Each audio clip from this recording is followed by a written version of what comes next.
নমস্কার বন্ধুরা, আজ আন্দামান ও নিকোবর দ্বীপের পোর্ট ব্লেয়ারে অবস্থিত সেলুলার জেলটি দেখতে যাচ্ছি। 1896 থেকে 1906 সালের মধ্যে ব্রিটিশরা ভারতীয় স্বাধীনতা সংগ্রামী এবং রাজনৈতিক বন্দীদের নির্বাসিত করার এবং মনোবল ভেঙে দেওয়ার জন্যই 696টি কুঠুরি বিশিষ্ট এই বিশেষ জেলটি নির্মাণ করেছিল। আর প্রথমেই আমরা চলে এসেছি জেলের সংগ্রহশালা অর্থাৎ মিউজিয়াম দেখতে।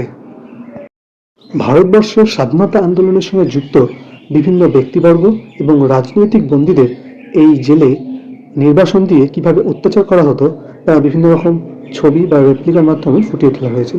আর এখানে রয়েছে বিভিন্ন যারা সাজাপ্রাপ্ত ছিলেন তাদের জীবনী সম্পর্কে কিছু লেখা রয়েছে।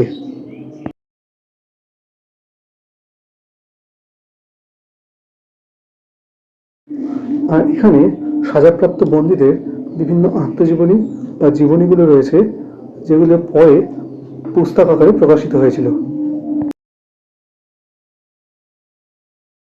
এটা সেলুলার জেলের ছোট্ট একটা রেপ্লিকা। টোটাল 7টা উইং ছিল এই সেলুলার জেলের। এটা হচ্ছে সাজাপ্রাপ্ত রাজনৈতিক বন্দীদের যে গলায় লোহার রিং বা বেরি পরানো হতো এবং যে ড্রেস পরানো হতো সেই ড্রেস এবং রিং। যারা জেলে কয়েদিদের দেখাশোনা করত তাদের জন্য ছিল এই ড্রেস। 1943 সালে নেতাজি একবার এই জেল দিয়ে পরিদর্শন এসেছিলেন, তারই একটা ছবি। জেলের জেলার ডেভিড বেরি সম্পর্কে লেখা রয়েছে। জেলের একদম ভেতরের দিকটা এই যে আমার পেছনে সেলুলার জেল। চলো ভেতরে দেখবো।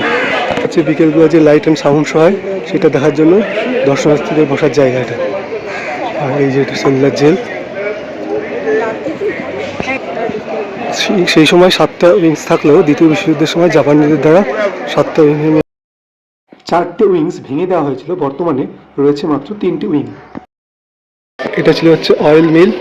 এখানে কলুর বলদের বদলে মানুষকে দিয়ে এখানে ঘানি পেশা হতো এবং তেল বার করা হতো। কয়েদিদের দ্বারা এখানে জোর করে কয়েদিদের দ্বারা করানো হতো।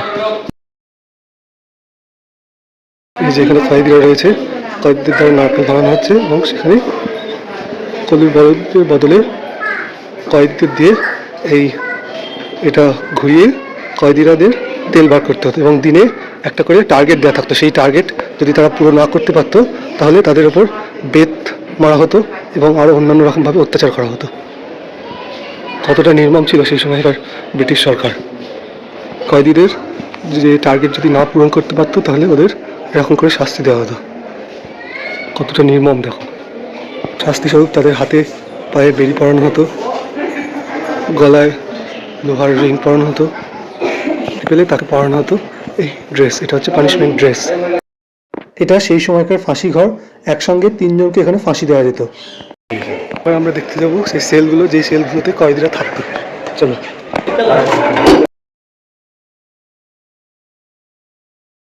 চলে এসেছি জেলের ভেতরে। এই দেখো, এটা হচ্ছে সেই পুরোনো দিনের সেল। এই সেলে কয়েদিদের রাখা হতো।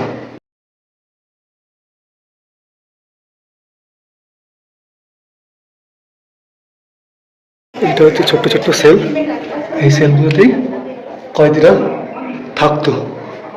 আর এই দেখো, এখানে এই যে বাইরে হাওয়া বের করার জন্য যে ভেন্টিলেটরটা রয়েছে সেটা এতটাই উঁচু যে এখান দিয়ে কেউ চাইলেও বাইরে তাকাতে পারবে না।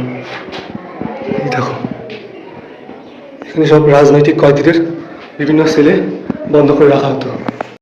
আর একটা ভালো জিনিস তোমাদের দেখায়, সেলের যে হ্যাশবোল্টগুলো ছিল সেগুলো কতটা দূরে বাড়ানো হয়েছে দেখো। এখান থেকে হ্যাশবোল্ট যদি একবার দিয়ে দেয়, একটা সেলকে যদি আমি এরকম করে আটকে দিই এখান থেকে,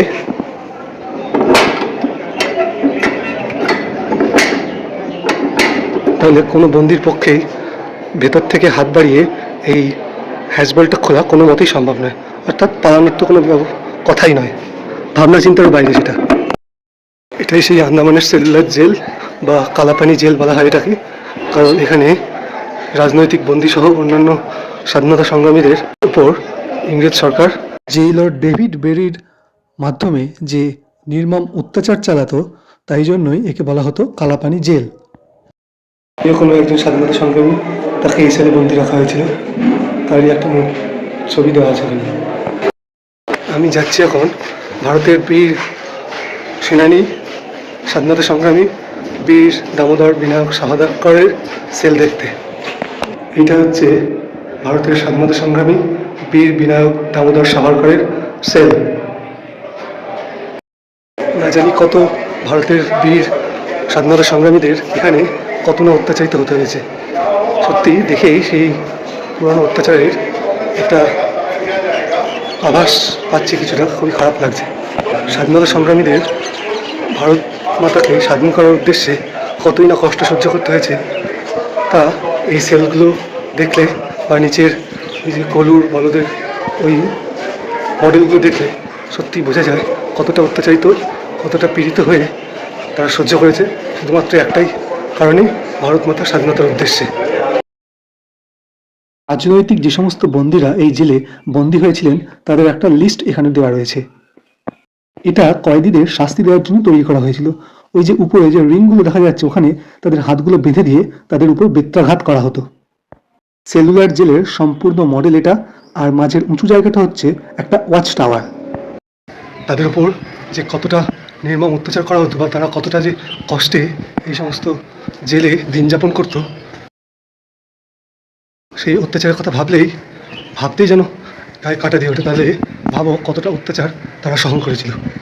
আর এটা শুধু একটা দুটো দিনের কথা ছিল না, এটা ছিল নিত্যদিনের ঘটনা। কোনো একটা কাজ কমপ্লিট করতে না পারলেই ওদের উপর প্রতিদিন অত্যাচার করা হতো। এটা হচ্ছে জেলের উঁচু প্রাচীর। এটা প্রায় কয়েক ফুট লম্বা হবে, প্রায় একতলা বা দোতলা বাড়ির সমান। এটা উঁচু করে তৈরি করা হয়েছে। আর ওর পেছনে যে পাহাড়টা দেখা যাচ্ছে ওখানেই আছে রয়েছে সমুদ্র। এই জেলটা সমুদ্রের একদম পাশেই তৈরি করা হয়েছিল। দাঁড়িয়ে রয়েছি এখন সেলুলার জেলের সব থেকে উঁচু পয়েন্ট, অর্থাৎ মিডল টাওয়ারটা। এখান থেকেই ভারতের যে স্বাধীনতা সেনানী ছিল তাদের উপর যে 7টা উইং ছিল যেখানে তাদের রাখা হতো, সেখানে নজরদারি করা হতো।